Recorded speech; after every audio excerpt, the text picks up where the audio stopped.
Facebook fans and YouTube fans of DX Engineering, it's Thursday afternoon, and that means it's time for the DX Engineering Manufacturer Showcase. And today we have Rob KO4HUI from Spooltenna. Hello, Rob. Hello, Tim. Good to see you today. It's great to see you.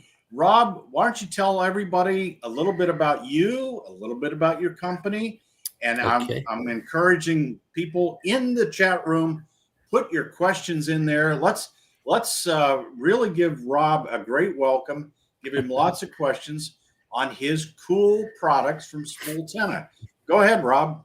All right. Well, thanks for the welcome and thanks for having me, Tim. It's an honor to be here and working with DX Engineering.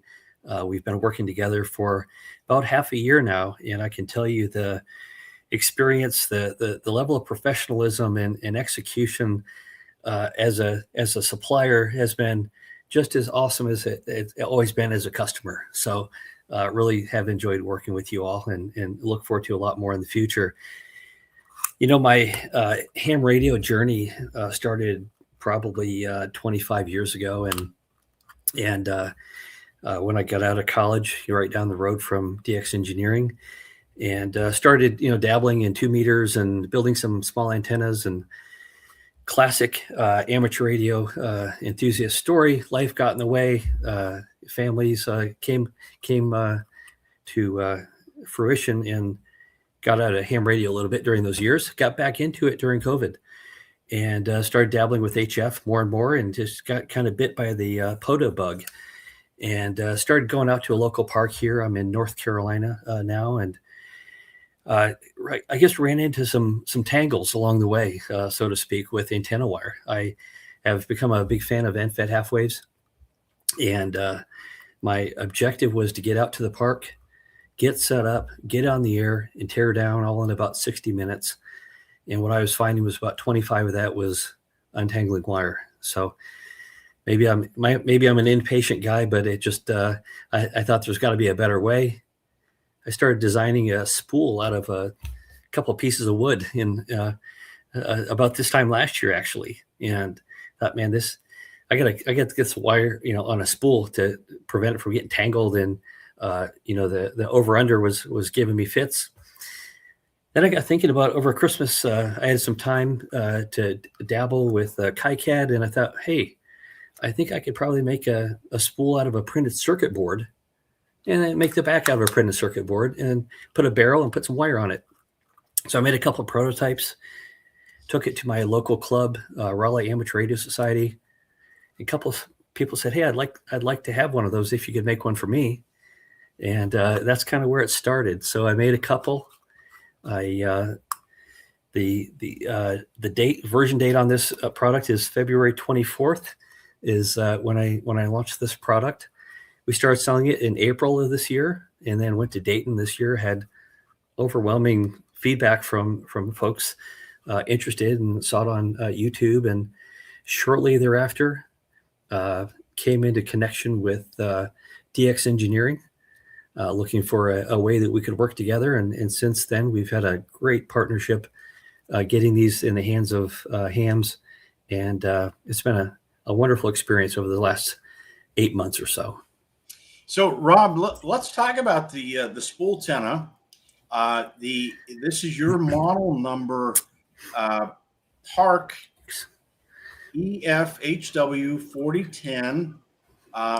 According to the website, hopefully you're seeing it up there on your screen, Rob. Sure, sure it says it's going to work 40 through 10 meters, good for 100 watts on SSB, 50 watts on CW and FT8, 65 feet long, and is made out of tin copper wire, has the winding spool, etc. There's been 2 reviews, both 5 stars, and so this will work on all the bands between 40 and 10. Is that right? 40, 20, 15, and 10. So it'll work on all 4 bands without the need for a tuner.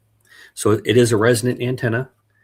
And one thing that's interesting about this antenna is the matching unun is on the inside of the spool. So if you look in the finger holes here, and you look in there, you can actually see the toroid transformer in there. All of the parts are soldered to the board, and this is actually a printed circuit board. So it's very well contained. There's not a lot of point-to-point wiring to fail. It's all traces on the circuit board. What we do is, in addition to the 65 feet, there's an additional 2 feet of wire looped back on the end. And what we've done is we put a clamp. We're now using some shrink wrap to be a little more streamlined, but it's doubled back on the end, and it allows the user to tune where you're most resonant within a band, amateur radio band. So, for example, if you wanted to optimize for SWR down in the CW portion of the band, you could lengthen. There's 2 feet of wire on here to bring it all the way down into that CW portion. So we've got great feedback that provides a little bit of flexibility and for where you want to operate in the band. The whole value proposition, of course, being compact, small, contained. You take a tent stake, a pen. I sometimes joke that this is our special Spooltenna winder. It's just a little ballpoint pen, and it fits in this center hole here.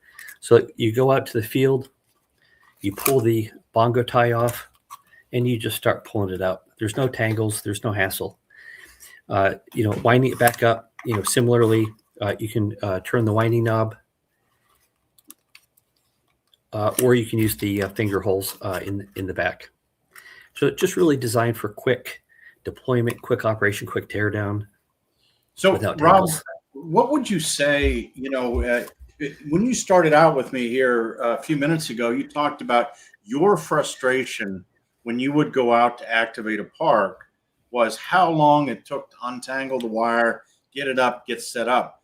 So with the Spooltenna, with your product that we sell here at DX Engineering, what would you say is the time it takes to get an antenna up so you can get on the air? It's conservatively under 5 minutes. Wow. As a matter of fact, we've had a couple of great folks on YouTube. There's a gentleman, Paul, the Southern Ham. He just posted a video. He got on the air in about 12 contacts in 4 minutes. Wow. So it just even blew us away that someone's doing it that fast. But we make a claim that it's an under 5 minute deployment. So, and that, you get 40, 20, 15, and 10. And then we also sell the spool by itself so that you can, if you want to make your own antenna, whether it be end-fed half-wave or a dipole or off-center fed dipole, you can do any of that. But the spool is the real trick here, right? Yeah, exactly. So it's not a lot of surprise or imagination to do this, but we took the back of the Spooltenna, we take 2 of those, and we put them together on a barrel. So it's 2 backs without any electronics. It's just 2 blank boards with the barrel and of course a bongo tie. You ship with the bongo tie. So if you've got feed line, your coax, this will fit 25 feet of RG316 or 174 easily.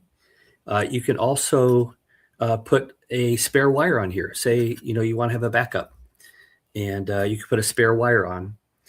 One thing that we just launched recently, and we need to work together to get this on the DX Engineering site, but we just launched a high visibility orange wire. It's the same grade, same exact manufacturer, same specs, but it's high vis.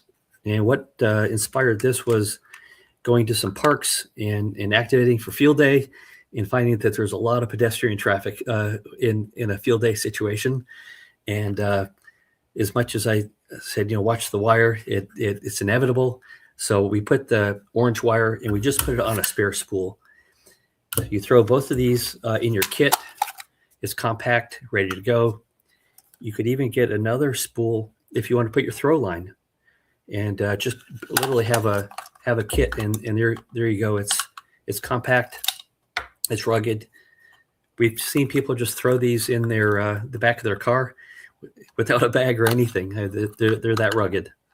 So Yeah. So Rob, thinking about some of these applications, because there is a question in the chat room about stealth antennas, and this is number 20 wire. The original Spooltenna comes with the ready to go 40 through 10 meters, not with the work bands, but right, that's black wire, right? correct. Yeah, it comes standard with the black wire, and as an option, you can purchase the high vis wire as an accessory. Right, right. So one thing we did, we had a couple of people ask us about, and I anticipate you might ask about what's in our future. We had a couple of people ask us about, hey, I operate in an HOA, or I operate in a park, and I don't want to attract attention. So we did a quick limited run for Black Friday. We made a stealth Spooltenna. It was all blacked out. It just had black hardware on it, black wire, and we sold it in a black camo bag. Fortunate or unfortunate, we made 50 of those, and in about 2 hours after they went live on Black Friday, we sold out. So we did a stealth version of it, and I think based on that response, I suspect that's going to show up at some point in the future as a standard offering. Sure. It was somewhat of an experiment, and the customers kind of, I guess, voted and said that it was a popular item. So stay tuned for a blacked out stealth offering in the future. Well, I think that would be very popular, especially the HOA guys, and even in some of these parks, not wanting to attract a lot of questions and you want to get on the air, and you want to take care of the chasers. Rob, I know you're right there in your research and development area, which looks like there might even be some other new products that are in your head that you're thinking about. And we certainly are very excited about what you might develop here in the future. Well, that's a great question, Tim. I am in a ham shack / R&D lab here, and this is where we develop new products. We test new products. Actually, right behind the screen here is an array of test equipment behind the screen. So we are very active in developing new product. If we didn't have to ship current product, we'd probably be just a little bit more active. But we're a small company, so we're balancing that fulfillment, and thank goodness for DX Engineering helping us on that fulfillment. But we have a number of, I guess if someone were to zoom in close enough, you might be able to get some Easter eggs of products back there. But there will be a roadmap of products. We've got about 6 items on the roadmap. Nice. We are working on a prototype right now. We've enlisted the help of some beta testers, and we plan to launch an adjacent product. It's not going to replace Spooltenna, but it's going to be an adjacent product for a slightly different use case, all for POTA and portable, but slightly different. And we're hoping to launch that in the spring. Our target is the Raleigh RARS Fest in April. If things go extremely well, if not, we'll certainly launch it at Dayton. But stay tuned for some new form factors. You can use your imagination. You could probably guess within 3 guesses, but there are all kinds of different sizes and shapes, and random wires and dipoles. There's a number of different axes we can go along here with these products, and we plan to go at least 6 more on the roadmap.